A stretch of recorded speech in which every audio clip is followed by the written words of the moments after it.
इस कहानी का नाम है एक नई सीख। बहुत समय पहले हमारे देश में एक बहुत बड़े वैद्य थे जिन्हें आज भी उनके द्वारा खोजी गई अमूल्य औषधियों के कारण आयुर्वेद के देवता के नाम से स्मरण किया जाता है। इस महान वैद्य का नाम है धन्वंतरी। एक बार वैद्यराज धन्वंतरी की पीठ में एक फोड़ा हो गया। असाध्य रोगों का उपचार सरलता से करने वाले धन्वंतरी ने अपनी पीठ के फोड़ों को ठीक करने के लिए अनेक प्रयत्न किए, परंतु वे सभी व्यर्थ हो गए। पीड़ा से परेशान होकर उन्होंने नई जड़ी बूटी खोजने का निश्चय किया और जंगल की ओर चल दिए। जंगल में बहुत देर तक घूमते घूमते उन्होंने कई नई जड़ी बूटियां तो मिल गई, लेकिन उन्हें अपनी मनचाही जड़ी बूटी नहीं मिली। इसलिए वे नई जड़ी बूटियों को लेकर अपने आश्रम में लौट आए। अगले दिन प्रातः ही वे पुनः जंगल की ओर चल दिए और दिन भर अपनी इच्छाएं जड़ी बूटी ढूंढते रहे, लेकिन इस बार भी वे अपने फोड़े का इलाज करने वाली जड़ी बूटी की जगह दूसरी कई नई और उपयोगी जड़ी बूटियां लेकर लौट गए। कई दिनों तक यह क्रम चलता रहा। वैद्यराज धन्वंतरी रोज भोर होते ही जंगल जाते और सायंकाल को फोड़े की पीड़ा से कराहते हुए अपने आश्रम लौट आते।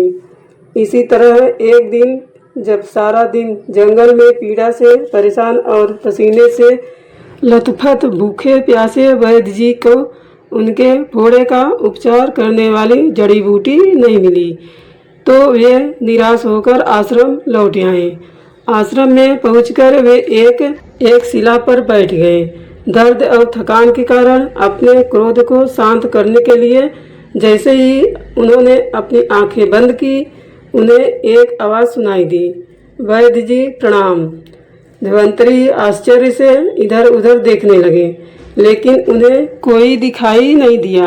तभी उन्हें फिर से वही आवाज़ सुनाई दी, वैद्यराज आप जिस जड़ी बूटी को ढूंढ रहे हैं मैं वही हूँ, अपनी दाहिनी ओर देखिए।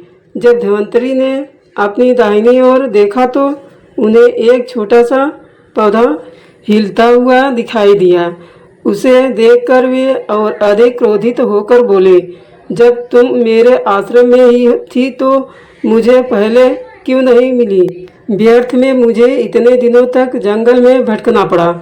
उनकी बात सुनकर जड़ी बूटी बोली, व्यर्थ में कहाँ वैद्यराज, मुझे खोजते खोजते आपको कितनी नई जड़ी बूटियाँ मिल गईं। यदि मैं आपको सरलता से मिल जाती तो आप इन्हें नहीं ढूंढ पाते और बहुत कुछ सीखने से वंचित रह जाते। वैद्यराज घमंड से बोले, मैंने अब तक इतना कुछ सीख लिया है कि अब मेरे पास सीखने के लिए कुछ शेष नहीं है। जड़ी बूटी बोली, क्षमा करें वैद्यराज, लेकिन ज्ञान और सीखने की कोई सीमा नहीं होती। मनुष्य चाहे कितना ही ज्ञानवान हो, वह आजीवन कुछ न कुछ नया सीखता ही रहता है। देखिए न, मुझे ढूंढते ढूंढते आपको जो नई जड़ी बूटियाँ मिली हैं उनसे आप न जाने कितने असाध्य रोगों के उपचार की खोज कर लेंगे। यह सुनकर धन्वंतरी बोले, हाँ तुम बिल्कुल ठीक कह रही हो, वास्तव में सीखने की कोई सीमा नहीं होती है।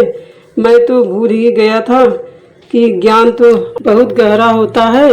यह कहकर वैद्यराज धन्वंतरी ने प्यार से वह जड़ी बूटी तोड़ी और औषधि बनाने के लिए चल पड़े। हमें इस कहानी से यह सीख मिली है कि हमें हमेशा सीखने का प्रयत्न करते रहना चाहिए।